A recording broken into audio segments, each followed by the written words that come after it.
artinya begini, kalau dia sama saja dihukum dengan pelaku lainnya seperti Kuat Ma'ruf ataupun Ricky Rijal ataupun Ibu PC, dia hukumannya 15 tahun, 20 tahun, artinya tidak ada sejarah akan terjadi dalam pengungkapan kasus besar bagi seorang justice collaborator Orang di yang Indonesia. mengungkapkan fakta. Iya, nggak ada. Dan itu ya seperti tutup buku lah kita. Yang kita perjuangkan selama ini untuk membuat Indonesia lebih baik kelihatannya agak suram begitu ya.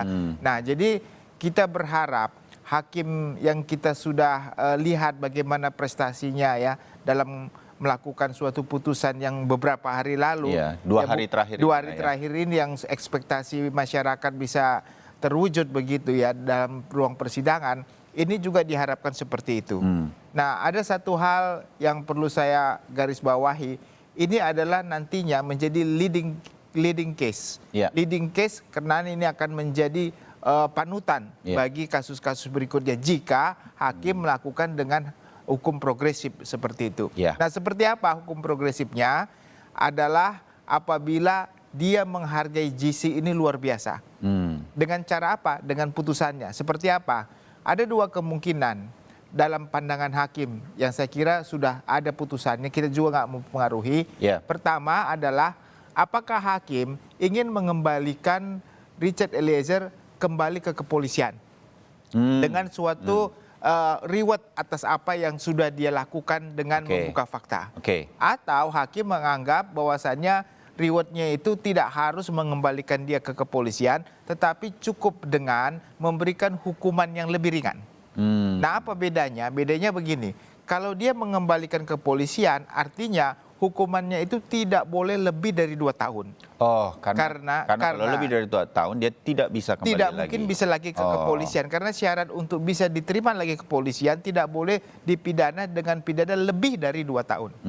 Itu syaratnya untuk bisa masuk kembali ke kepolisian.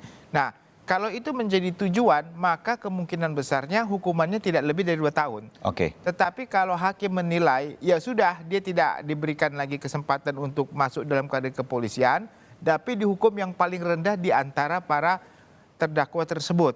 Ya, terpidana lah sekarang yang kita katakan ya. Nah, terpidana yang 4 ini sebenarnya sudah lebih tinggi dibandingkan dengan Richard Eliezer dalam tuntutan 12 tahun kan. Richard oleh JPU 12 tahun. 12 tahun. Yang lain sudah terpidana 13 tahun ke atas. Nah, berarti ada kemungkinan yang paling rendah ini disparitasnya nggak mungkin terlalu tinggi dengan yang 13 tahun.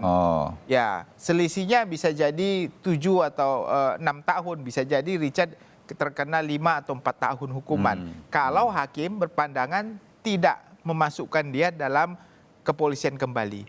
Nah, jadi kita berharap, sebenarnya masyarakat berharap ada prestasi yang cukup besar yang diberikan oleh Richard.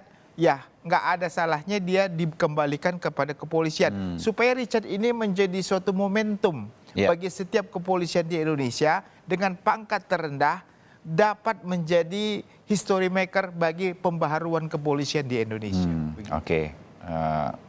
Saya ke Pak Joko Sarwoko dengan analisa dari Bang Jamin tadi. Pak Joko, menurut Pak Joko, dengan banyaknya perhatian tidak hanya publik, tapi semua pihak berkaitan dengan putusan dari para majelis hakim, seberapa besar kemungkinan majelis hakim ini akan progresif seperti yang dianalisa Bang Jamin?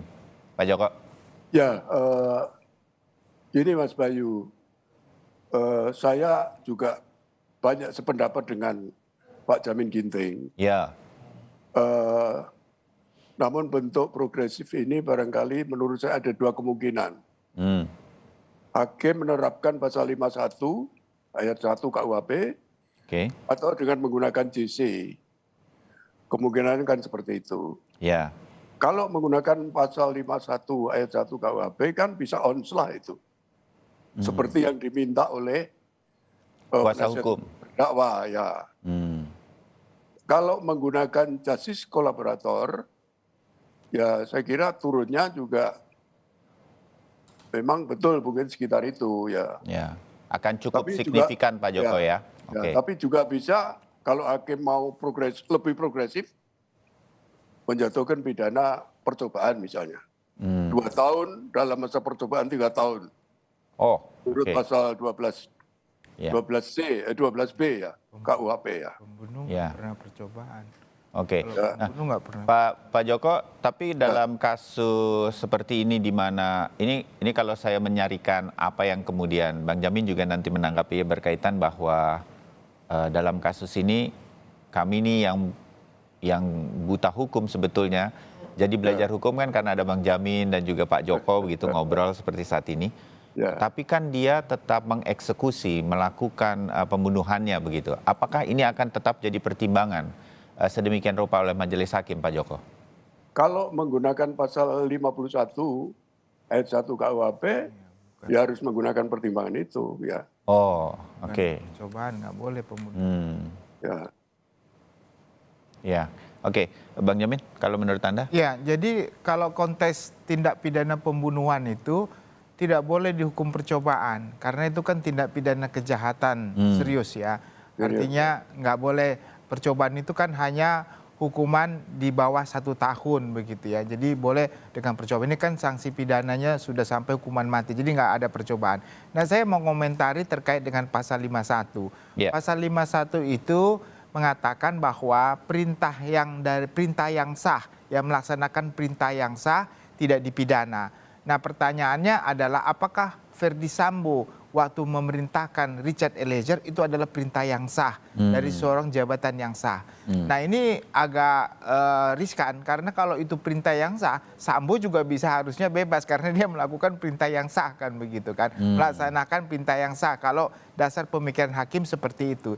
Dan saya kira hakim tidak akan berani ya menyatakan itu sebagai suatu perintah yang sah untuk melakukan pembunuhan walaupun dia pakai seragam tapi di rumahnya, itu agak riskan.